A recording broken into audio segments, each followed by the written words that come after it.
এক আজব ঘটনা। উত্তরপ্রদেশ পুলিশে চাকরির জন্য আবেদন করলেন পর্ন তারকা তথা বলিউড অভিনেত্রী সানি লিওন। ভাইরাল হয়েছে সেই অ্যাডমিট কার্ড। ইউপি পুলিশে কনস্টেবল পদে নিয়োগের জন্য দুদিনের পরীক্ষা অনুষ্ঠিত হয়েছে। 17 ফেব্রুয়ারি প্রথম পরীক্ষা ছিল। এতে অনেক মুন্নাবাই এমনিতেই ধরা পড়েছে।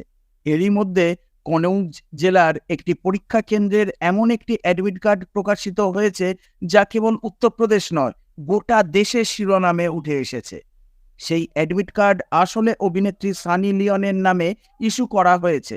এতে অভিনেত্রীর দুটি ছবিও আছে। বিষয়টি নিয়ে সোশ্যাল মিডিয়ায় ব্যাপক হাসাহাসি হচ্ছে। এদিকে ব্যাপারটি সরকারি আধিকারিকদের নজরে পড়লে তাঁরা রীতিমতো অস্বস্তিতে পড়েন। ড্যামেজ কন্ট্রোলে তৎপর হয়ে ওঠেন অফিসাররা।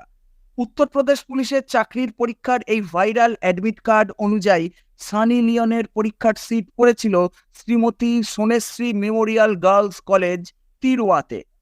ডিউটি অফিসারও ওই কলেজের বাকি পরীক্ষার্থীরা সানি লিওনের নাম জেনে রীতিমতো হতবাক হয়ে যান।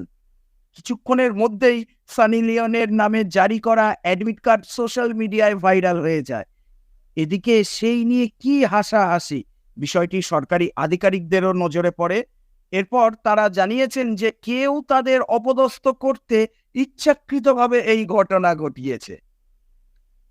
সানি লিওনের অ্যাডমিট কার্ড ভাইরাল হয়ে গেলে Uttar Pradesh police recruitment and promotion board বিবৃতি দিয়ে জানায় এটি একটি জাল অ্যাডমিট কার্ড। কিছু প্রার্থী যখন ফর্ম পূরণ করেন তখন তাদের প্রবেশপত্র প্রকাশের সময় ভুল ছবি ইচ্ছাকৃতভাবে আপলোড করা হয়েছিল। নিয়োগ বোর্ড অভিযোগ পাওয়ার সঙ্গে সঙ্গে এই ধরনের অ্যাডমিট কার্ডগুলো চিহ্নিত করে বাতিল করেছে বলেও জানানো হয়েছে।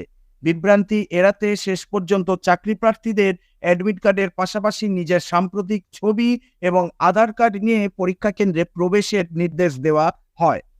দেখাই যাচ্ছে সানি লিওনের জন্য সরকার নিয়মই বদলে ফেলতে বাধ্য হলো।